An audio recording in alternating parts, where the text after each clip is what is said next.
আজকাল অনেক বোনদেরকে দেখা যায় যারা স্বামীর সাথে বেয়াদবি করে, অবাধ্যকতা করে, সামান্য কথায় স্বামীর সাথে মুখোমুখি তর্ক করে। মনে রাখবেন, ইসলাম স্বামীর অধিকার অনেক বড় দিয়েছে।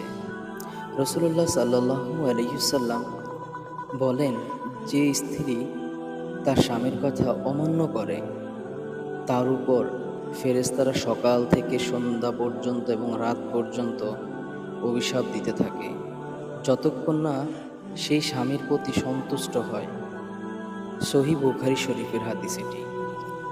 স্বামী যদি ন্যায়সঙ্গত কথা বলে, ইসলামের বিরুদ্ধে কিছু না বলে, তখন তার কথা না মানা, মুখোমুখি তর্ক করা, স্বামীর সাথে চিৎকার দিয়ে কথা বলা, এগুলো মারাত্মক গুনাহের কাজ।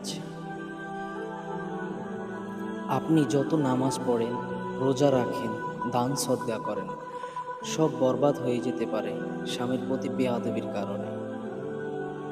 দাম্পত্য জীবনের বরকত আসে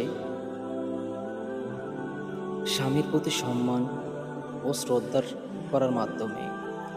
স্বামীর প্রতি বাধ্য হওয়া, ভালো ব্যবহার করা, এটা শুধু স্বামীর প্রতি দায়িত্ব নয়, বরং আল্লাহর নির্দেশ এবং আদেশ।